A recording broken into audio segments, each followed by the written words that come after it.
Good afternoon, everyone. All right, you guys can ask your questions whenever you want. Just type in your question. I'll try to take most of the questions. Score and percentile is something I can't really comment on that. You can probably drop in an email to Bullseye team, and they can probably help you with that. All right. So, I mean, this is something which is again relative. So yes, the interview process, it's gonna be tough because obviously the ratio will be skewed against you. All right, let's get started with the session now. I think a lot of you have joined in and it's kind of stopped now. Okay, so today we are going to discuss about the personal interview process and what kind of questions you can expect in the interviews and how to be prepared for those interview sessions. All right, so we'll be covering all kinds of aspects to it, which can basically be around what kind of questions to expect, what would be the dress code for the interviews, and how you should be responding to certain situations or certain questions. All right, which might be actually a stress interview as well. All right, so just to begin with, I would like to introduce myself. I am Vipin Sharma, and I am an alumnus of IIM Indore, batch of 2008. Okay, and I'll be taking you through the personal interview session today. So let's get started, and we'll start with the basic definition of an interview. Okay, so the PI in this case is a formal meeting in person, especially the one arranged for assessment of the qualifications or the credentials of the candidate. Okay, in this case, basically the purpose behind an interview is your selection to an MBA program. All right, so if you're going for an interview with an IIM Indore, basically the professor, the faculty members, or the people who are involved in the interview process are basically taking a call whether to admit into you into the program or not, right? So normally the process is a many to one kind of a process where there is a panel of interviewers who basically ask you questions around your qualifications, your goals, okay, and then take a call whether to admit you into the course or not. The weightage will actually vary from campus to campus. Okay, so all IIMs or all the other colleges actually decide on this percentage. Okay, this is the kind of weightage we would want to put on a PI or a GD for this particular session. Okay, so this is decided by the campus. You can't really predict that. Some of the B schools are actually declaring it upfront these days. Okay, the panelists which you can expect in these interviews are mostly your faculty members. Okay, these are the full-time faculty members that the campus has. Most of these will be interviewing you. Some of the campuses actually call for some of the alumni, some of the people from their alumni network. Okay, and some colleges also call for some psychologists and the industry experts to be on the interview panel. Okay, so especially by my personal experience, I faced alumnus industry expert in IIM Calcutta interview. Okay, so rest of the interviews that I faced in various IIMs, we used to have 6 IIMs back then. Okay, so they were all professors at that point in time. Okay, so interviews may or may not have a fixed structure or a direction. Okay, so fixed structure and direction is something which is generally not the case in an interview, though you are free to basically give some kind of a direction to your interview. So how can you do that is through your answers. Okay, so you get various opportunities of interacting with the interviewers in terms of the answers to various questions that they ask you. So the first opportunity that you typically get is in terms of introduction at the beginning of the session itself. Okay, so that is your opportunity to give interview a direction. So you talk about your strong areas, okay, in that particular answer, and then you expect people to basically pick up some clues from those answers, and then it can lead to a particular direction. Okay, so I am reading some questions. Okay, so I think we are going into various directions. So I would advise you not to get into a lot of questions at this stage, and ask questions in case they are more related to what's happening on the sites at the moment. Okay, so the process of interviews is basically targeted to understand your thought process. your attitude, your commitment levels. Okay, your thought process is something which basically is something in terms of your understanding of your own self and your understanding of the environment around you, which can be the political, social, economic environment around you. Okay, so that basically forms the thought process of yours. Your attitude is primarily related to your reaction to different situations. Okay, so they try to analyze your reaction to situations that they put you into, or in case they ask you certain questions where you are narrating certain incidents and you behaved in a particular manner, or you would have behaved in a particular manner, that shows your attitude towards that particular situation. Okay, then the next thing that they try to judge from an interview process is your commitment levels. Okay, the commitment level will come across from various situations wherein they talk about, or you talk about your hobbies, interests. Okay, so they expect some kind of dedication towards your hobbies, because a hobby is something which is more than an interest, right? So in case you are saying that a particular sport is my hobby, they would expect you to know a little more about that sport in general, rather than just a plain interest when somebody basically just reads about a particular sport a little bit and just forgets about it. If you are calling it a hobby, the person or the interviewer actually expects you to know a lot more about it.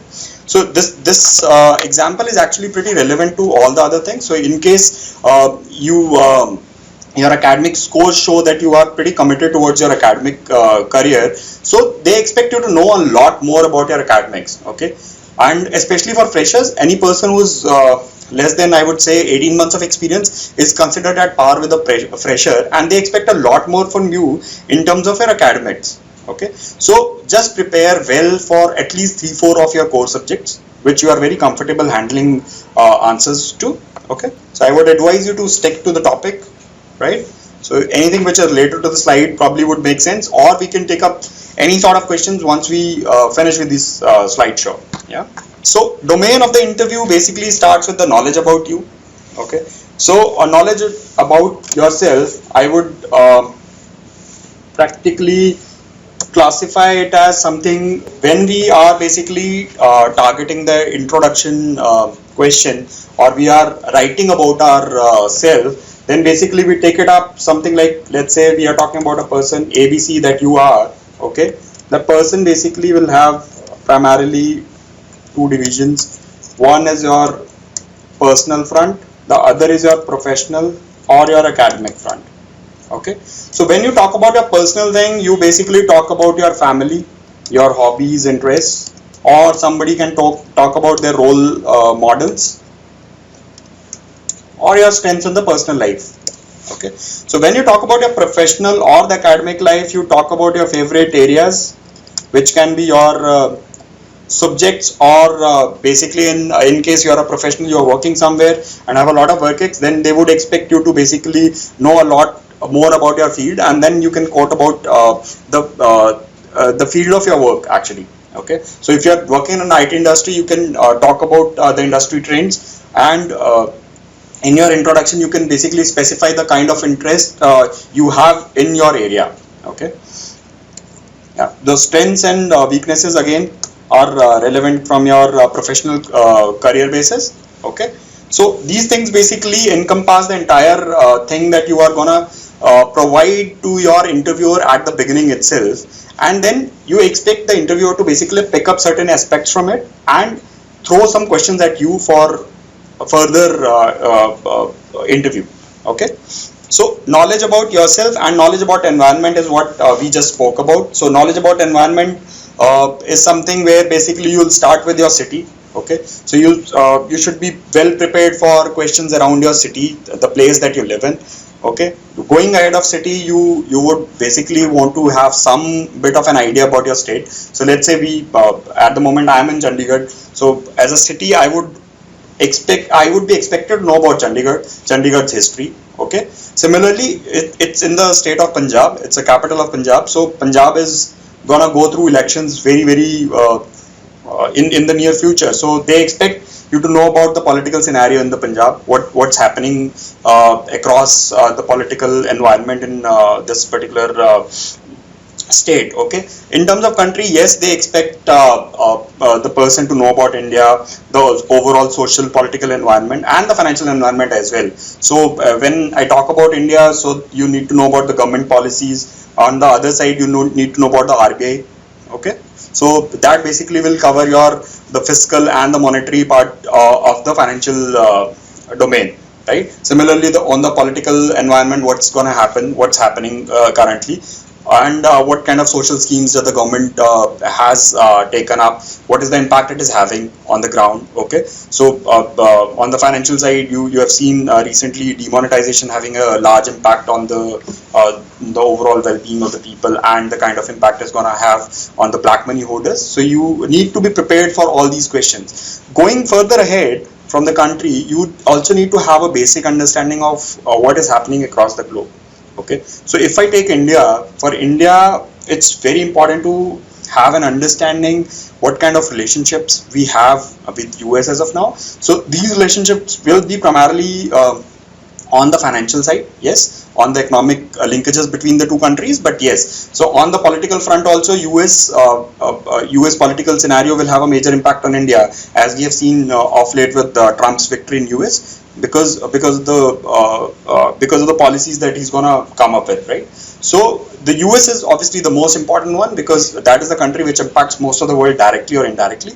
Okay, then coming over to the other countries, European Central Bank and the European Union, that has a major impact on the economic landscape of India. So you need to know a little bit about this front as well. If I take India in the middle, so I'll have to talk about US on one side, it will be linked to EU on one side. Then if next country that impacts most of the world today is China, right? So EU, yes, the Brexit actually follows from EU, yes. So EU is relevant from Brexit point of view. Otherwise the policies of ECB, the bond purchase program that is being taken up by ECB at the moment, right? So these kind of things impact India directly at the moment. Yes, so other than China, you need to know a little bit about Russia as well, I would say. Okay, other than that, OPEC, yeah, and I would say Pakistan. If you cover these 6 areas, I would say most of the things are covered here, right? Beyond that, Japan, yes, in case you can know more about, so I mean there is no end to it, right? So you can talk about a Japan or a Germany also having a major impact, but yes, there is no end to these things. But the more you know, the better it is, the better prepared you will be. But I would expect at least these 6 areas to be covered for anybody who is coming for an interview, because these will basically have a direct impact somewhere. So evaluation parameters, if we over the last few years, the Bullseye basically done a research in a manner by talking to people and doing their own bit of secondary research as well, and they have come up with certain parameters, the kind of weightage that is expected in an interview from various factors. Okay, just a second, I'll just take one question. So you should be diplomatic on answering these questions, or take one side and defend it. All right. So Sherlock, as I read your question, whether you should be diplomatic or you should be taking one stand and defending it, I would say the answer is somewhere in middle actually. Okay, so you need not be very diplomatic. You state a concept. Let's say I talk about a demonetization. You basically throw pros and cons both at the interviewer first, okay, and then take a slightly positive or a slightly negative stand. All right, and then defend it by saying that, okay, yes, the data is expected over the next few months or the next years, and that is when we would exactly know what is the kind of impact it will exactly have on our economy or on us, right? So I'm not saying you take a neutral stand per se. You take a slightly positive or a slightly negative stand, because neutral stand will be seen as something which basically you are not willing to take any kind of a stand, right? So take a slightly positive or a slightly negative stand on a situation, but discuss both pros and cons, and then say, okay, as far as I am concerned, I think I see more positives here than negatives, and rest obviously we'll see over the time. Yeah, this was just relevant to the demonetization front, but you can create similar kind of answers to probably any situation, right? Okay, so if you look at this slide, I would say 60% of the weightage here is shown as knowledge based, right? So that contains your subject knowledge, right? or general awareness, and the clarity of goals. So 60% of your interview is actually on the knowledge front, right? So it's about the self knowledge or about the subject knowledge or on the clarity of goals, but 60% of it is covered in case you are very clear about these things, right? Okay, so the rest of the things where they come up from is so body language is something which basically you need to work on a day-to-day basis. Whenever you are going for practice GDs, practice interviews, you try sitting in a proper manner, having a proper eye contact with everybody, right? And listening style is something where you basically have some kind of a signals being given to others that you are actually trying to listen, right? If you are nodding your head slowly, it gives kind of a signal that yes, you are trying to listen to, right? Gestures is again something you should not be overusing your hands, overusing your body, right? So I mean, there has to be a proper body language which is communicated through your sitting style, your eye contact, right? All these things basically will make a big impact. Okay, personality, gender disposition, walking and mannerism, this is something which comes naturally to people, but in case you are seeing some kind of feedback from your faculty members or from the people around you that yes, this is something that you should be working on, that yes, you need to maybe walk a bit in a more straight manner, right? So you should not be like having dropping shoulders at all times, right? So the mannerism and the gender disposition is something which comes to you naturally.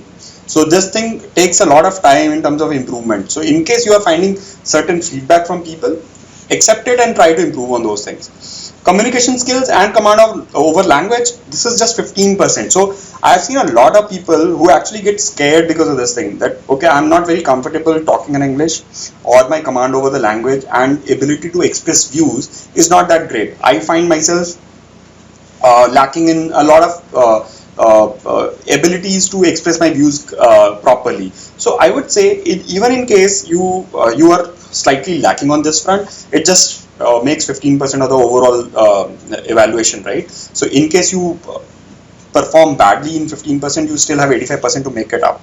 Okay, another thing that I would want to add here is, in case you are not very comfortable at a particular stage in terms of communicating a particular point in English, right? Let's say you want to quote somebody and that quote is in English, not in English, it's probably in some regional language or in Hindi or in Punjabi or any language for that matter, right? So command over language, basically I would say in case you want to quote something in a regional language as well, just quote that, try to explain the concept behind it to the interviewer and switch back to English, right? So there's nothing wrong in case you want to comment or quote something in a different language. So language should be something that you should not be really very concerned about. Obviously this is an area which takes years of practice and comes to you with a lot of hard work, right? So this is one aspect which an MBA will anyways prepare you for, right? So there are a lot of courses around it during your MBA course which will actually help you gain more command over the language, also help you on the presentation skills, right? Rohit, see, shaking hands with panel is something which is not generally done. Okay, so I would say generally don't do it. In case he extends, the faculty member extends his hand, obviously you need to shake it, but otherwise don't extend it. Just greet by a good morning or a good afternoon, right? That would be better. Yeah, so Samruddha, we will be coming to all these points later on. So I would say hold your horses right now. Yeah, okay. So type of PI questions, as we discussed earlier also, the basic standard questions on the academic front will be on the main favorite subject studied or the projects and the subject industry interface. So what that means is, in case you are an engineer, right, or engineer in an IT per se, so you need to know a little bit in detail about some of your core subjects, be it algorithms, be it a programming language, right? So just prepare at least 2 or 3 subjects in detail which you are very comfortable handling questions about. Okay, similarly projects, so academic projects are very relevant. So whatever projects you do, especially in your final year of study, those become very important. So although nobody expects you to really carry the material around it, Okay, in case you have a snapshot kind of a thing where basically something, some kind of a certificate or something, just keep it handy with you so that it can be shown to the faculty members in case it is needed. Though generally I have seen nobody asks for such things, right?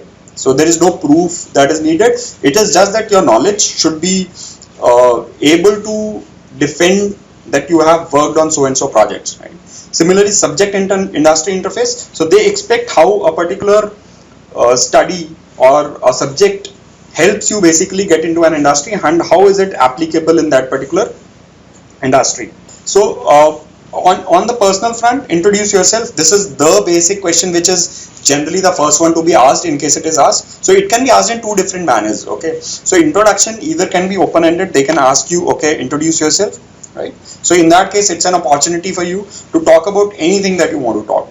Okay, it can start with the personal front and then move on to the professional side, or it can be the other way around. You can start with the professional front and then come down to personal, because most likely most of the cases it will be that they will cut you somewhere and start asking you on some aspects of your personality. Okay, so if you are talking about your academic project somewhere in your introduction, they will probably pick it up and start asking questions on that, right? So whatever areas you are more comfortable on and those you identify as your strengths, talk about those aspects in detail first. Okay, so when you're preparing for your introduction, I would suggest write a very detailed introduction of yours, right? Which starting with introduction of yourself, your family, your academic life, your professional life, your strengths, role models, values, incidents, write everything down and then narrow it down. Okay, then make it a concise thing where basically if you have a very short window, you start with a particular concise part of it. I would say a summary of what exactly you have written, and then go about details in one aspect, one at a time, based on your strong areas. So that gives you a time in case there is a short duration where you have to introduce yourself. You give enough pointers to the interviewers to pick up, and in case the interviewer is not stopping you or giving you enough chances to speak more about yourself, then you have enough material to defend all those points and give examples for all those things, right? So Sherlock, there is no optimum time. Generally, I would say start with a summary, right? So in case you are starting with a summary, most likely they will pick up something from there itself and then the conversation moves into a different direction, right? In case it is not being picked up, then you start with your strong areas and then start talking about them in detail, and that is sure to be picked up somewhere, right? So there is no time limit as such or a minimum time that is involved there. So Shubhashish, I would say there is no particular order for this intro. That's why I said generally people start with the personal front and then move on to the professional front, right? But in case you are more comfortable handling questions on the professional side, you can always start with that and start talking about those things in detail first. So there's nothing wrong with that. There is no set order for introduction. Okay. Another way in which introduction can happen in an interview is, let's say an interviewer comes and straight away asks you to take the interviewer through your resume first. Okay, so you have your resume in front of you, which can be the form which the campus has given you for introduction. Okay, so every campus basically hands out a questionnaire to you, right, in the beginning, and you fill those questions beforehand, and that is submitted to the campus for your interview. Okay, so the interviewer can actually ask you to run through that questionnaire directly also. So that is another way of introduction. In that case, anyway, whatever you have written, you will go through that. So that is a structured introduction in that sense, right? Yes, Shweta, it's better to start with your name, unless if there was an introduction in the beginning itself, in an informal one, okay, I am Shweta, and if the faculty members also introduce their names to you, then you need not repeat your name, else it's always better to say your name in the beginning itself. No, Naina, I don't think more emphasis on the personal front keeps you in the bad light. No, it does not say anything of that sort. So anywhere you are more comfortable handling questions, I would say start with those strong areas of yours. There's nothing wrong with that. Yeah, percentages are typically best avoided unless you have like really excelled somewhere, and I would say then very high percentages probably you can quote, else they don't really add much of a value there. Yeah. So about the weakness part, should you need not be diplomatic. I mean, I would say you pick up certain weaknesses, and there is no need to be diplomatic there. Just speak out. Obviously, a weakness cannot be a very abrupt one, a very bad one, where basically you say that, Okay, you cannot work in a team. You cannot really state that as a weakness directly. Okay, so you can say that okay, I'm not an extrovert per se. I'm a more of an introvert. You can always defend it by citing examples. Okay, this is the way I work on my weaknesses. Then, right? So that is the way to handle it. Yeah. So overconfidence again. For an example, I would say it's okay. You can still handle it. You would say that overconfidence is something which confidence can very easily translate into an overconfidence situation. Okay, but I generally practice these in so and so things so that I don't sound overconfident and I don't make mistakes. So even if I am confident about a certain thing, I would still take 2 minutes to analyze the situation and see if I'm actually very confident on that particular front. Yeah. So, and Achut, I would say in engineer, no, you need not be very good in economics, finance, and other management subjects. No, that is not even expected out of you. But yes, the basics of economics or the finance, yes, those can be expected. So, you should have a basic idea of probably a banking sector. Okay, the basic idea of economics, which can be very basic thing like how do interest rates impact your economy, right? So, how do an increase in interest rate from an RBI will have an impact on you.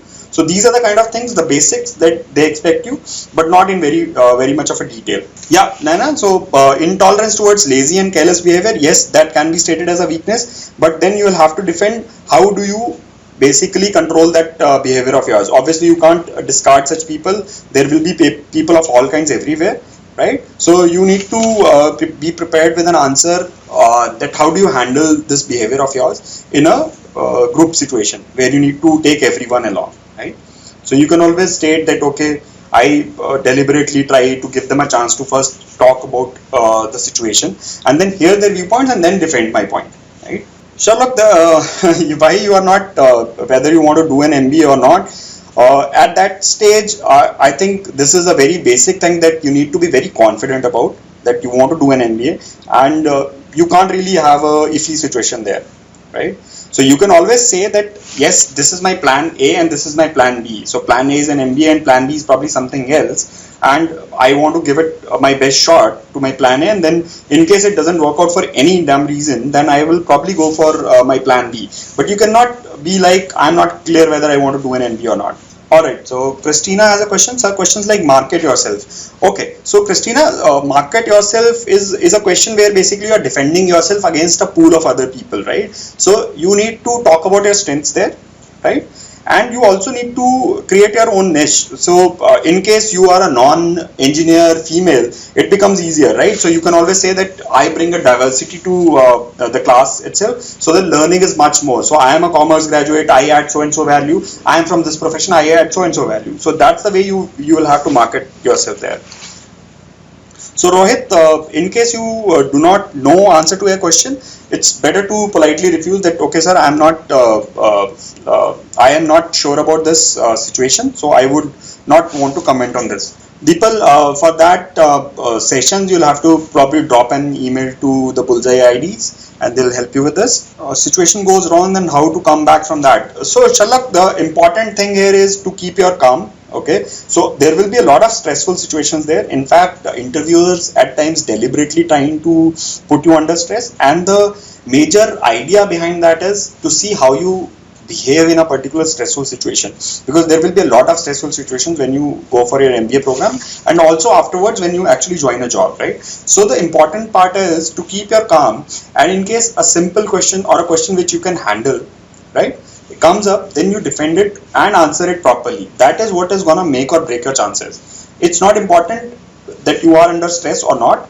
How you tackle stress is more important. So Kelset, defending bad marks in academics, that is for you to answer. You'll have to figure out a reason behind it. In case there is a dip in only one particular year, right, you can always defend basis some personal situation that okay, so and so thing went bad and I actually bounced back from that, and that is afterwards I have recovered brilliantly in so and so manners. Or in case you have never been good in academics, then probably defend it through some other aspect. Okay, academics is something where I have a limited strength, but these are the areas where I have excelled, right? So extracurriculars or in some hobbies where you have actually done very well. If interviewer is catching us in your own words, then what do you do? It's primarily again to put you under stress. So don't do anything.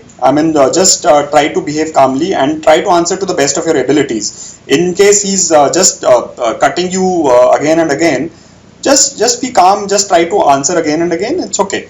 It's okay. It's the idea is to put you under stress. Yes, Rohit, in case you are comfortable handling questions on finance, you should mention it in intro.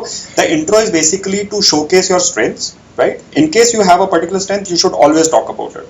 There's nothing wrong in terms of talking about finance in introduction. So Sherlock, a drop year is something which again you need to be.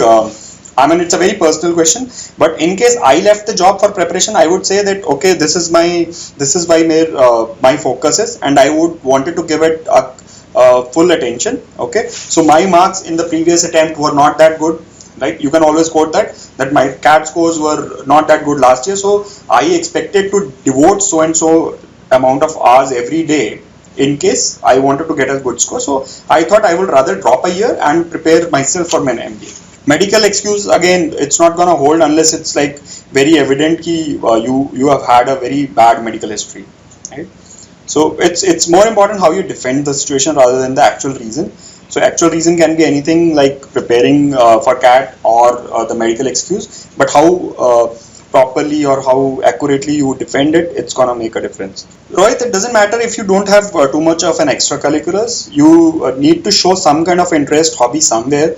Okay, so it may not be an extracurricular per se, but in case you have a hobby that you follow, that you excel at, or do something which may be a socially responsible thing, right? You might have might have worked with some NGO. You can always talk about those things. So it doesn't matter.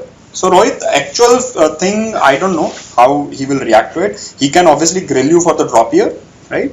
But I would say it's not really the only question which is gonna matter, right? So in case you get grilled on that, you still have a lot of questions where you can defend yourself, and there is nothing wrong in either ways. Either way answering the question. So you can always state that I wanted to prepare myself, or you can always quote a medical reason. So there is no way basically that is gonna make or break your chances there. He'll say yes, you can always you cannot pass it on as an extracurricular, but yes, you can always say that I this is my hobby and I read so and so books every month. So that comes across a hobby, but not really an extracurricular. But it's okay. It's a good hobby with where a lot of discussion can happen. So Sherlock, there is nothing like a switch. You can always state that okay, IT is the industry where I am working in. I am involved in so and so work at this stage, but I understand there are various other aspects to the business of IT, and I would like to learn those aspects in business, which can be on the marketing front or on the financial side, right? So you can always want to learn those things. The more important thing is how you relate it to your long-term goal. Okay, so long-term goal, if in case it is in the same industry, you quote it like I want to come back to the industry, but at a different level and in a different scheme of things. That is why I want to do an MBA, right? In case you want to shift industry, you can always state that. Okay, this is my understanding of this industry, and I would want to know more about these particular industries in these fields, and go ahead with those answers. Rohit, reading only newspapers, I would not really say a hobby. Hobby can be reading books, but not necessarily newspapers per se. You can say I read newspapers, but that's not really a hobby. So Rishabh, there is no certificates. Those are typically asked for, but there will be questions. So if in case you can handle questions, there is generally not a requirement for producing certificates. Shibashish, I couldn't understand your question. Can you please write it again? So Abhishek, the transition from engineering to management, I would again go back to the same thing that you have learned one aspect of business. You wanted to know the other aspects of business, which will help you perform better in life in terms of being in overall command of a company later on. So this can be linked to your interest of owning or starting your own company tomorrow, right? Or growing to a different level in a particular industry as well. So Kelsar, I have not seen anybody checking those kind of certificates myself. Right? Nobody generally bothers about these certificates, the extracurriculars and stuff. But you can always state that I don't have a certificate to back it up in case somebody asks for it. Shranshi, again, NGO work, it can count as a work ex. There's nothing wrong with it. Yeah. So teaching underprivileged people free of cost, you can always state it as a work ex. Nothing wrong with it. So hobbies, Rohit, again it depends on you yourself. So reading books is an excellent hobby to have, or playing some kind of a sport on a regular basis. So hobby is something which you practice on a regular basis and are very passionate about. That is the only criteria there. Yes, on cooking, yes, what can you cook? What kind of ingredients go into it? Or you might be asked certain questions related to cooking methodologies, right? And what kind of cuisines you work with. So anything around that. So I'm not very sure how passionately they'll be following cooking and what kind of questions can come up. But these are the basics that you can cover. Sherlock, I'll come down to the dress code in a bit. Vibhor, I would say in case you don't have a hobby and nobody is asking you for it, then just avoid it. But in case you are asked for a hobby, you can always state that I don't have a hobby as such, but I have so and so interest at the moment, and probably tomorrow they will develop into an hobby. So Shibashish, if you have a gap year in between, you can always go back to your preparation for MBA, right? Or in case you were doing something else, working with some NGO, you can show some kind of experience there. That would be handy. Kelser, it doesn't matter if you're bad at a sport. In case you love it, it's okay. In case you love it, you would know a lot about it, even if you play it badly. So the playing it properly is not really important. If you're following it passionately, that also is pretty relevant in terms of the knowledge. And just to know about the sport as such. Let's say I would take an example of football. So let's say if you're talking about football, then a person can actually expect you to know about how the Premier League works. Okay, what is the impact China is having at the moment when they are buying players at a very high prices? What is the kind of impact it is having on the business of Premier League, right? So those are the kind of things they expect you to know. Then athlete, yes, it can be mentioned. So Tarun, I will come down to group interview in a bit. Yes, upon failures is something they can ask you, and you need to be prepared. You need to be prepared with some of the situations in terms of failures, but just be prepared in terms of what extra you have done afterwards to not get into a situation again. Yes, Shreyanshi, that is okay. Working in an NGO. So Akanksha, I would say I'm not really sure about the micro presentation at the moment. I can probably take it up after the class and help you with it. Rohit, yes, PC games is an interesting bit, but again, then you need to know about the gaming industry as such, because that is the only way they can question you about it, right? So gaming is a hobby, yes, it's nothing wrong with it. Shibashish, it's okay if you can say you didn't get a job if you're liking, that is also okay, and then you decided that okay, let me devote my time rather than wasting time in finding getting into unnecessary jobs where I'm not really interested, and I decided to basically take up coaching for MBA instead. So group interviews I'll come down to in a bit. Extempore again later probably.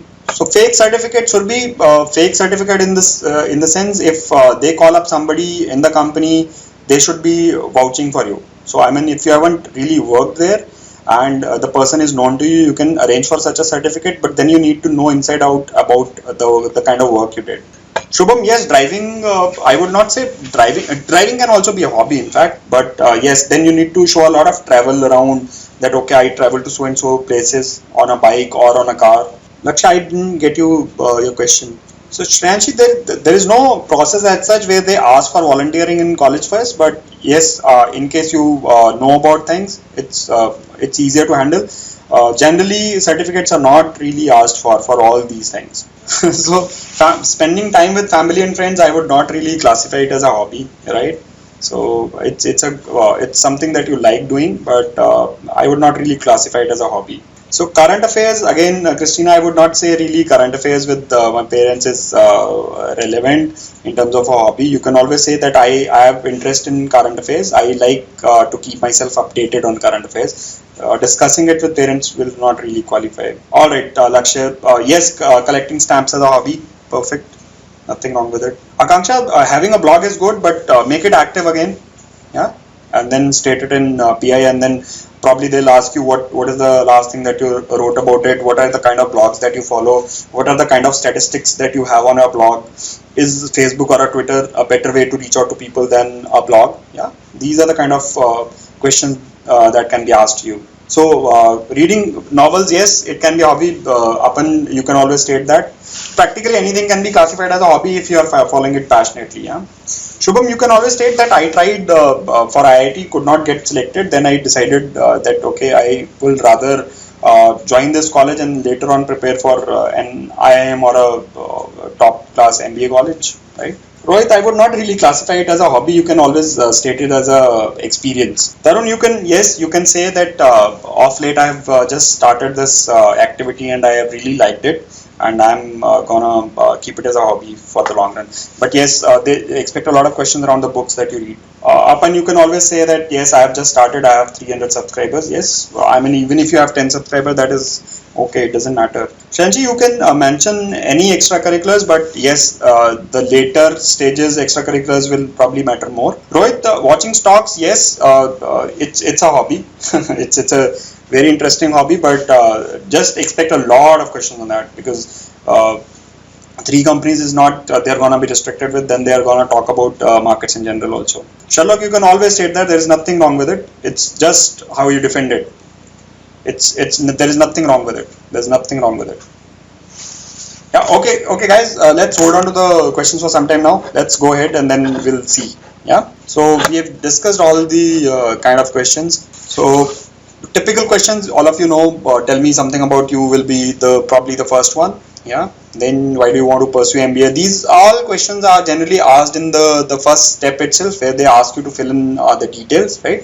What are your strengths and weaknesses? So strengths and weaknesses, I will just take you through some of the typical ones as well, right? So that can probably help you build your answers around your strengths and weaknesses as well. Okay, so favorite subjects, yes, you need to be prepared for that. Your values, beliefs around situations, how do you react to a particular thing, right? These are the typical questions. The most stated ones are mentioned on your screen now. Okay, so these are the typical strengths. In case you want to pick up some of those, you can always pick up these strengths and weaknesses. In case you have something else in mind, please put that, because these are the most common ones. In case you have something else, just take those. Yes, last slide. So anything interesting here, Shweta, that you want to discuss? Yeah, so values and beliefs is something that you believe in, the values that you hold very dear to you, right? So some people do talk about these things in the introduction itself, that okay, I believe in so and so thing, right? And then expect questions around that. So in case you have certain beliefs, certain values that you want to talk about, or you want to get into a detailed discussion with the interviewer, you can always state that, or you may be asked about it. No, it's not really necessary to state values unless it is asked for it, right? So what about ethics, law? Yeah, Shubham, it can classify as a work ex. There's nothing wrong with it. Placements is something I'm not sure whether they'll consider it or not, but for a MBA, yes, you can always classify it as your work ex. You can always get approved from your dad, right? Question about ethics is something which will not directly come up, but it can come up in a situation based question. So they can put you in a question and expect an answer from you. If you behave in a particular manner, then they can question you on the ethics part of it, right? Rohit, I would not say that's very relevant. You mention it or not, it's not really gonna make much of a difference. 3 months. So Lakshya, explaining the year gap, we have already discussed. So year gap can be defended on the basis of preparation for MBA as well, or you trying to find out certain jobs which were of interest to you. So Shibashish, you can mention it for MBA. There's nothing wrong with it. So they are not really looking for experience as such in terms of what kind of months you have put in, right? So in terms of placement, obviously this will not probably be relevant. In case you are taking tuitions at a center which is basically a registered company, then it becomes much more easier to defend it. Otherwise, yes, it doesn't really add much of a value, Shibashish. Yeah, Shibashish, I mean, it's not gonna add much of a value. You can always state that, okay, I like helping people and that's why I taught certain people. That's probably sensible in a way. Rohit, one hobby is more than enough. Yeah, they don't expect you to have a lot of hobbies. It's very difficult to devote time also to different hobbies. Shweta, in case you don't remember anything, I would say don't even mention it unless you don't have anything else to write. Okay, so stages involved in interview are divided into 3. So we have a pre-interview preparation stage, then there is an interview stage, and then there's a post-interview stage. What is the pre-interview preparation that you should? Just a second, Ashmeet, I'll just go to it probably at the end. Then let me just finish off the steps first. Yeah. So pre-interview preparation, I would say the first step actually is a pretty relevant one. the gathering information about the B school. Okay, so most of the people just go to a B school with an idea of what MBA does to you, what are your career goals, all these things, but they don't know anything about the B school that they are going to interview for. Okay, so this is relevant because in case you state certain facts about the campus itself, it will be a feel good factor for the interviewer also, that okay, the person has done some bit of research on the campus also. Okay, and this is also relevant from the point of view in case they give you a window to ask certain questions later on. Okay, so there can be a situation where they ask you to any question that you would want to ask, right, at the end of it. Then you can always ask certain questions which is relevant, right, rather than having a more generic kind of a question for all the campuses. So this is a very feel good kind of a factor in case you can add some certain things which are very very relevant to that particular B school. Okay, required documentation, obviously you have to do that. You have to have a documentation required. Good CV is something which anyways you should have, but CV is again taken care of by the documentation itself, because documentation is nothing but your mostly a CV, or it covers almost everything, right? So preparing a good CV becomes redundant in that case. In case some campus is not asking you to carry anything, right? There is no documentation that they have required. Then you need to carry your CV and resume. Yeah. Okay. The SWOT analysis is something that you should have done for yourself. The strengths, weaknesses, opportunities and threats. So strengths and weaknesses anyways you have done, right? Opportunities and threats arise out of the environment. So like in IT industry, so the threat would be from the Trump side right now, right? So there is a lot of pressure on the Indian IT sector at the moment because of that. Similarly, in terms of threats, I would say investment banking jobs, right? So you would have seen that investment banking jobs or industry as such has seen a lot of downfall after the Lehman crisis. So you can always state that as a threat, that okay, you don't have enough jobs in that particular segment or in the industry as such now. Yeah. Opportunities, again on the other side, you can state because of the various environmental changes, the kind of opportunities that are arising now. Yeah, so automation makes jobs redundant in IT. Yes, that's a threat, right? So opportunities, I would state something like a payments bank. So the new entities which are coming into picture, right? So payment banks, small finance banks, these are the new entities which never existed. So these are the kind of opportunities which are coming up in the market now. All right. So appropriate dress code is something which we'll see in the next slide. Okay. And then you need to familiarize yourself with the frequently asked questions, which are mostly covered in these slides also. But you can always go to the Bullseye website and see a lot of questions are available there on the site itself. So dress code is something you should be comfortable during the interview. Okay, for males I would say shirt and trouser is anyways a must, right? So a formal pair of shoes, that's the basic. A tie and a suit is basically good in case you can carry it off, but in case it's too hot and you are not really finding it very comfortable to wear, I would say don't wear it. Okay, so similarly for females, salwar suit, sari or a formal skirt, everything is okay. It should be comfortable for you. So ultimately, because the thing is, you have to spend a lot of time on the interview site on that particular day, because first you need to wait for a GD session or for the other things, and then yeah, in this case, Lakshay, it's seen as a positive. I was also a little confused here, but yeah, it's a positive. Okay. So because there is a lot of waiting time, especially for the interview side, because GDs take place together and then people wait for their interview slots. Okay, so the wait can be quite painful, and in case you are not comfortable with the dress that you are wearing, it will become an irritant. Okay, so during the interview, things that you should take care is patiently waiting for your turn. Nervousness is something everybody around will be nervous. Okay, some person might be nervous because of his chances at a Premier B school at let's say in IIM Ahmedabad. Somebody might be worried about his chances in an RC Monji, right? So everybody will be nervous in one way or the other. So nervousness is something which is everywhere, but the important thing is don't show that nervousness outside. Be as calm as you possibly can. And being friendly with other candidates is something which obviously helps, because if you're talking to people around you and just discussing things normally, it helps you calm you down. Following entry and exit protocols, yes, when you are entering, you seek permission and close the door calmly. Don't really shut the door, right? Body language is something which should be positive. You should not be coming across as a very aggressive person, and similarly you should not be very lethargic also, in case you feel very laid back and comfortable. So that is also something which doesn't really exude a lot of confidence. Okay. Language again, so I already spoke about the language. The English is the main language. The reason for this is because of many reasons. Because a professor sitting in front of you might not be comfortable in the regional language or in Hindi that you are talking about. So English is the officially accepted language. That's why that is the main language. But in case you want to quote something, you can always quote from other languages and then explain the meaning of that fact. Okay. Yeah. So Rohit, I would say don't talk about the preparation kind of things with other candidates, because that's gonna add to the stress. So talk about normal things, general affairs. These are the kind of things which are still okay to talk about. Yeah, Shweta, you can always wear a trouser. I'm not sure if it was mentioned there or not, but yes, it's a accepted dress code for girls as well. Yeah. Establishing rapport, good first impression.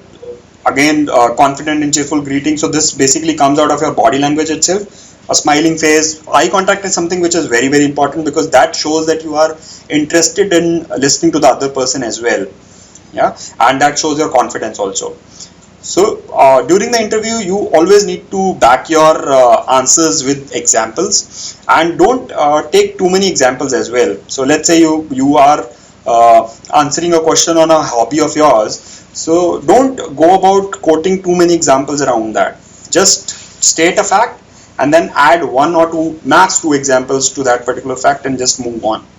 Okay.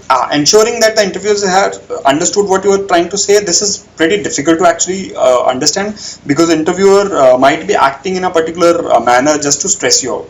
So don't take too much of a judgmental call in terms of what the interviewer is understanding or not. Just try to be as careful as possible with your words. Don't be too fast, don't be too slow. Just try to make sure that at least you are audible and your language is being understood by the interviewer. That's it. That is all you can do. Yeah, Samruddha, I'm coming to that point as well. Okay, entering and leaving the room. So entering the room, you basically knock the door and seek permission to come in. Okay, so closing the door politely, and then when it comes to sitting down, generally they would ask you to sit down. Okay, and then you thank them for sitting down. In case you are not asked, you can always seek permission, right? In case, I mean, this generally should not happen, but just in case they want to stress you out and basically conduct some kind of a stress interview, they can always say, no, do you have a problem in standing up for some time? You can always say, no sir, no ma'am, I do not have a problem in standing up. I can very well answer your questions while standing as well. So you can always keep standing as well. Aarti, there is nothing more professional or less professional. Both, all are acceptable. Everything is acceptable. So don't worry about that front. Whatever you are comfortable in, just wear that and go. So Shweta, I would say you can greet individually as well. Yeah, or good morning sirs, ma'ams. You can always use like that as well. I would say greet 3 times, not a problem. Nothing wrong with that as well. Okay, so post interview is something which most of us forget about doing. Okay, so as most of the people generally have multiple calls, right? So multiple interviews are supposed to happen. So it's very important that we really undergo this process, which is to be followed after an interview. So the first thing that you should do is reconstructing the interview after going back home. So just spend half an hour, 1 hour into it. Okay, analyze what kind of answers you were able to give to the interviews during the interview, and what is the kind of body language you probably had exhibited there, right? So identify your positive and negative happenings during the interview, and just make a note, and don't basically try and not to repeat those mistakes again. And if there was something positive, you always feel good about it. But I would say, when you're reconstructing the interview immediately after going back home, later on don't dwell too much into it. Don't spend too much time analyzing, okay, this went wrong, this went well, right? So look into the negatives, identify those causes behind it, list out the improvement areas, and seek help. Go to some faculty members, some senior people, some people who have already gone through the process, and help and practice for improvement. That is the only thing you can do. And don't dwell too much into the negatives. else you will just feel bad about it. Okay. Samruddha, how will you record the interview? I don't think you can do that, right? Shubhadeep, you can't really ask for feedback. They will always tell you that, okay, this will be evident afterwards, I mean, with the results. So nobody will answer this part of yours anyway. So post interview, the only thing that happens is they can probably ask you to voice recording of interviews on phone. Yes, you can do that. You can do that. That nobody is stopping that. But I would say just don't get too much into it, because every time you listen to the same thing again and again, a lot of different thoughts will come into your mind. So in case you want to play such things, just hear them once or twice, note down the points, and then just move on. So as we discussed earlier as well, we'll be discussing how to lead an interview. Okay. So as I had pointed out earlier as well, you always need to identify your strengths and basically start your interview or introduction with your strengths, right? You always need to sell your strengths and not weaknesses, right? Unless it's specifically asked, okay, this is your weakness, or state your weaknesses, don't get into those things. Just try to sell your strengths at all points in time during the interview. Okay, the biggest opportunity obviously that you get is when they ask you to introduce yourself, because that is an open-ended question and you can take it anywhere, right? In case you want to talk more about your personal life, talk about it. In case you are more comfortable handling academic questions, talk about that. In case you are more comfortable about your projects that you did during final year, you can always keep it open around that area, right? In case you are more comfortable with your job related questions, speak about them. So that's why this is the biggest opportunity that you get. And when you drop clues about your strong areas, that is when they pick it up and you get a chance to shine. Rohit, regarding CV, we can probably discuss after the end of the session. Yeah, so PI exercise is something we can't do with you because you are an online mode. Yeah, so let's move ahead. Okay, other FAQs that which come up very frequently during the session that we do. Should I bluff my way out in interviews? Okay. So this is something I would generally advise people not to do, because justifying a bluff or being true to that bluff is very difficult for anybody. Okay, so especially if you are bluffing something which you have not prepared for. Okay, let's say a situation arises towards which you just lie. Okay, so it's kind of easy to pick you up on that for an interview. They are smart people. They have been doing this process for many years now. So bluffing is something which is not very good, generally speaking. Just in case you are stuck in a situation where you really don't have an answer to a particular situation, and you create that kind of a situation for yourself, just be sure that in case you are preparing some kind of a lie, prepare that wholeheartedly and be very thorough about that particular situation, and expect a lot of questions and prepare your answers well for all those situations, right? So bluffing is not very easy. If you can pull it off, very good. If you can't, you are in very bad place. Okay, body language again should be very positive. The intent should be to show that you are listening to the interviewers and trying to understand their points, and also trying to show them that yes, I am interested in this process, right? And I am listening, and I am making all the efforts to make them understand as well. The pace of speech in the interview, yes, again we spoke about it, that it should not be fast, very fast or very slow. The only judge to that is the interviewer sitting in front of you. You should probably, in case you think that you are going too fast or going too slow, you can probably check with the interviewer. Sir or ma'am, is it okay the way I am speaking at the moment? I can probably slow it down or fasten it up a bit in case it's not really audible or understandable. What if I can't answer the question being asked to me? See, I can personally state this from my own experience. Okay, I had a situation during my IIM Indore interview itself where I was asked a flurry of questions. Okay, at least 5 or 6 of them, which I could not answer in a go. Okay, so the questions were like really something which I had absolutely no clue about. I simply refused to answer those questions because I did not have any answers to those. But afterwards, after those set of questions, they went back to certain basics. Okay, and those questions are basically there to judge you whether you are able to handle stress or not. Since I was able to answer those questions well afterwards, after these flurry of questions, that made my case strong, right? In case somebody fumbles there and is not able to handle answers which are very simple ones, then you are in soup. then they see that you are not able to handle stress very well, and you flundered when basically were put into a situation where there was a lot of stress, right? Okay, Sherlock, just let me read a question also. All right, so Sherlock, for such a question, you can always take it to your strong side. That okay, I do everything that I do it very very diligently. So the job I took up, I want to do it very well. Okay, I give my heart to it, and if I'm looking to do an MBA, that is because I want to grow in life and I want to learn these particular skills, okay, which can be on the marketing or the finance stuff. And since I do work very very diligently, that's why I've always excelled in my job as well, and I'm going to do the same when I do my MBA and afterwards as well. Shweta, writing again is a in case it's a passion, it's a very good passion, because writing, formal writing is very very common across industries. It can be as simple as writing an email or writing research reports. So passion of writing is actually very very relevant to MBA, right? So I don't think they're going to question that it's not really relevant to MBA. You can state that even if your writing is towards writing a book or writing a blog, you can always talk about the marketing aspects of the blog or the book, right? And then connect it. And yeah, it's a good example of Chetan Bhagat and a lot of MBAs. Actually, there are a lot of other people who have written their own books afterwards. Okay, after Chetan Bhagat, there have been a lot of them, and some have done well, some have not done well, but there have been a lot of writers. So writing is pretty common for all people there. All right.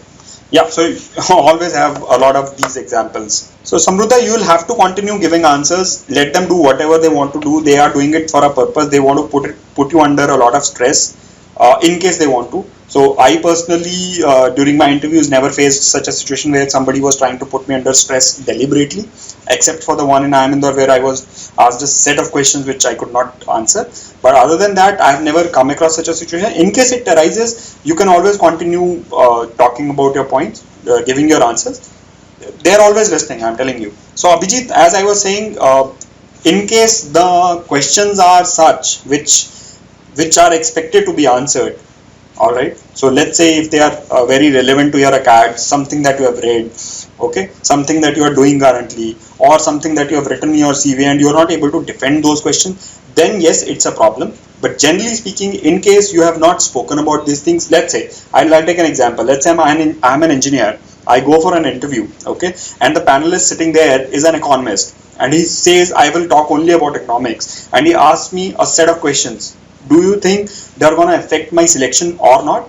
I don't think it's going to impact my selection. It's rather, in case he talks about the very basics of economics, like an interest rate a cut or an increase impacting the economy or the GDP, right? These basic questions, yes, I am expected to answer those, but beyond that, yes, he does not expect me to answer any sort of questions on economics. So answering questions in negative, it's again it depends on what question is being asked. So Sherlock, quant or verbal questions generally are not asked in interview unless you specifically state that yes, I excel in particular quantitative kind of problems. I like solving problems. I like solving problems as a hobby. Then probably they can ask you something on the quant side. Verbal questions, I would say, generally are not asked. So IMC, Vibhor, during my time, I never faced any questions from mathematics per se, but yes, they can ask in case they want to. Generally, they would not. During an interview, such questions are not asked unless you are stating specifically for certain strength areas. Yeah, Rohit, they can ask for guesstimates. Yeah. So a question can be as simple as what rank did you get in this CAT, right? So this can be a guesstimate basis, assuming the number of candidates and number of people who would have finally appeared, right? Case studies, again, I have never seen one, but yes, it can be put across because that is again reacting to a particular situation. Yeah, Shibashish, this is an interesting bit. In case somebody asks you whether you have a question for them or not, this is something that has happened to me as well. You should do it only if you have a very relevant question to ask. Don't ask unnecessary question, it's not going to help your cause. Okay, and the relevant questions will generally come up only if you have researched enough about the campus. Okay, so don't ask placement ho jayegi or what kind of placement will I get. I mean, these are random bits, or what is the placement record. These kind of things are not going to help, right? So in case there is some question related to the academic orientation of the campus. Okay, so these kind of questions can be put up in case you are thorough with the campus. So Samruddha, if they are playing with paper or anything, they can say a lot of things, but I would say the best strategy is to keep focus on what you are doing and rather ignore it, especially the panelists. They don't really, I mean, they can say the same thing that you are stating, but don't bother too much about it. No, Abhishek, you would never do that. Why should I join your campus? You would never ever ask that question. That would be stupid. Because if you're coming for an interview, they expect you are really looking forward to joining the campus, right? Red lights in Delhi, yes. Such guesstimates can be pulled out, or how many people ride Delhi Metro every day. So these questions can be asked. So Samruddha, if they are asking you why should we select you, it's all about talking about your strengths and your basically value addition to the campus. So you need to show them that, okay, these are my abilities, okay, and this is why I can add a particular value to the campus. So this can be in any form. It can be on the academic front, okay, or on the events front, or some other activity that you have done which can be put across to them as your strength, and which will bring variety to the campus as well. Shubham, there can be questions from anywhere, but I would generally expect current affairs over the last 1 year. Yes, 2016 is anyways pretty close. There can be current affairs from even a year earlier as well.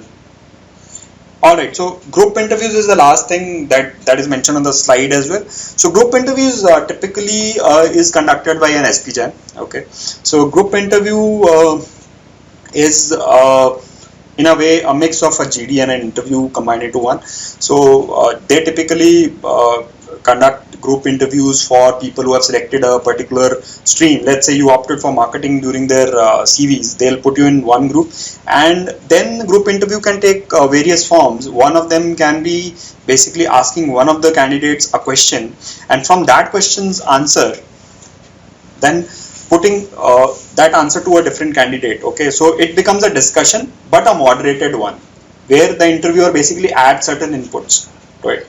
Okay, so that's typically the way it's supposed to be handled. So it's a group discussion which is conducted by a faculty member, and he's moderating and adding his inputs to it. That's the way I see it. Rohit, nobody can know everything about the economy, so just start building from the basics and go as deep as you can, as you possibly can, right? So demonetization, Trump effect, Jallikattu, they are like very, very basic ones, which anyway is expected to be known to everybody. So I mean, I don't think they expect anybody to not know about these things, because they have been too much in news here. Shubham, yes, current affairs and newspaper, yes, that's a must do. Rohit, Brexit is again, since it's still going on, it's still not done. So Brexit is pretty relevant. Eurozone crisis is something which, I mean, you can cover the basics, especially the current program that is being taken up by the ECB. Right? What are the steps being taken by ECB at the moment? But history is something, Eurozone has a lot of troubled history. It goes back to many years. So I don't think they'll delve that deep into this. But yes, Brexit is very, very relevant. So Abhijit, I don't know how to answer this. For a fresher with no job experience, I would say I would first brush up my academics and keep reading newspapers every day, follow all the news, and basically make your area of interest. Okay, these are the kind of columns I want to read on a day-to-day basis. I want to read about the current affairs related to India, US, OPEC, so the ones we spoke about. So you can divide your areas of interest into zones and then start preparing one-on-one. So Rohit, the Brexit is not really an old one. It's barely like 8 months old thing, and it's still going on. So Brexit is still not completed. So Brexit is a fairly relevant topic even now. So Abhijit, GK is not something like who is the prime minister or president of a particular country. That's not really they're interested in. They are more interested in the impact of impact on economics or on India in one way or the other. So it can be a direct influence or an indirect influence. That is how you need to relate things to. So when I'm talking about knowing about US or Russia or an OPEC, I'm concerned about how it impacts India's situation in various situations. So Sherlock, no, I did not apply to FMS, so I'm not sure about that. Yeah, But extempore, I mean, they will obviously give you a topic and you have to speak about it. That's all I know about extempore. Nothing more than that. So a person working in WorkX is an operation. It's not really necessary that you need to state that you want to work in operation consultancy. You can always specify something totally different. Just you. The thing is, you need to back up your answer. So if you take the entire session of today, it's basically building a story. Okay, so story is the background, is your introduction. Okay, so what you have done, your present bit, and then your future plans. So this is one story which should be connected, right? So it cannot be very disconnected kind of a story. So you need to build reasons for everything, why you are planning to take up a particular direction in your career. That's it. Baki, it's not really necessary that if you are working in operations, you need to take up an operation or consulting field. That's not necessary at all. You might as well go to finance or to marketing, go to FMCG or anywhere. Rohit, questions can be anything. Okay, so 5 states and their capitals and CMs should be fairly easy to tell anyway, right? So I mean, again, this even if you answer like 3 of them correctly, I think they'll be happy with it. Because one state where you are born, probably you would know about it. Then again, it's a place where you're staying, you would probably know about it. Delhi, everybody knows about it. So obviously, these are the things that they expect people to know. But generally, maybe somebody asks you that this kind of question. Huh? Akanksha, there is nothing bad, but in terms of justification, it will be easier for you to defend a finance kind of a career. Marketing, yes, you need to be much more prepared in terms of why you want to do an MBA in marketing. So in case you can justify it with your answer, there's nothing wrong with it. So Abhijit, this is the basic thing that you need to answer for yourself first. Why do you want to do an MBA? And build your answers for that. This is the basic thing that you are gonna face, right? MBA is something that you have decided that you want. So be it money, be it finance, be it change of field, be it going to a starting at a higher level within a corporate, state anything that you want, but this is something for you to answer and then get it vetted from somebody. Okay, does that make sense or not? So as I was stating, it's basically your life story. You need to understand where things fit in for yourself. Yeah, Tarun, in case you are talking about brand management, product marketing in FMCG sector, you need to know about the top firms in FMCG sector, obviously. So they would expect you to know about HULs and PNGs and ITCs of the world. Okay, how exactly do they work? What kind of products they deal with? They might expect you to know some of the brands that they own, right? So these are the kind of questions that they would expect you to know. So now again, I mean, shaking hands is something which I would not say that you move your hands first and then shake hands. You can always thank them, thank you sir, thank you ma'am, and then just move on. Yeah. In case they extend their hands, it's okay to shake hands. So Abhijit, again, it's the same story thing. So short term and the long term goals all flow from your own answers. So you need to decide what you have done in the past, what you're doing presently, how do you want to go about your future, and then build. So somebody can probably help you in case you write certain answers by tweaking them a bit, but nobody can suggest you your short-term and the long-term goals, right? So you will have to think about it yourself, build your answers, and then get it vetted and checked with somebody who can probably help you structure them better. Rohit, it will not be a very nice idea to say short-term goal is only MBA, because short-term typically, if you have to define, you will define it as a 3 to 5 year kind of a period. As a short-term, long-term would be 10-year kind of a tenor at least. So getting an MBA and then deciding is something which is very vague. Again, you might not have exact clarity of what you want to do, but you'll have to have a bit of a thing that yes, this is my plan as of now. Shubham, there are various ways of working in an MNC company, right? Without an MBA also you can join a MNC company and work there. So MNC again is a very vague term, right? It's a multinational company, it can be in any sector, any form, right? So it's not really adding value to the question. So in case you have to answer it being a little more specific there. So you can't really keep it that open-ended. Okay, so Christina, it's like totally your call. In case they are saying biggest risk India is facing, you can always talk about anything. You can talk about a population problem, you can talk about poverty, you can talk about demonetization. That's like an open-ended question. Whatever you think is the biggest problem, you just defend it. There is no need to ask them to narrow it down. Yeah? There's nothing wrong with it. The question is perfectly fine. It's in fact giving you an opportunity to talk about anything. Shubham, too vague an answer. Yeah. Just a second, I'll just finish the last one in case there is something there, then I'll move to the slide number 10 law. What if it all goes wrong? Yeah? So this is something that we all think. If it all goes wrong, please accept it as a fact, move on, I would say that, because this is not the last time you are going for an interview, right? This is one of the interviews. Even in case you flunk it, you have other chances. If you are gonna dwell too much into this particular interview, you're gonna waste your other chances as well. So I would say accept it as a fact, learn from the mistakes that you did, and move on and prepare for the other interviews. Time of the day, I would say it does not matter. It totally depends on the situation of the person. If a person had a bad experience in the morning, had a fight with his wife or a husband, he or she will be in a bad mood in the morning, right? By the evening, because of interactions with various candidates, the mood can again change. If he had very good candidate, probably he's in a good mood. So time of the day is irrelevant. Don't bother about these things. How should I handle myself in stress interview? I have already spoken a lot about it. Stress interview is nothing but they want to check how do you handle questions after being in stress for some time, right? So it's not important that you got stressed out or not, but if you got stressed out, were you able to handle the situation later or not? That's important. Another thing which people think about a lot is on the timing bit. Okay, say okay, my interview went on for like 30 minutes, somebody else's went on for 10 minutes. People try to over analyze that bit again.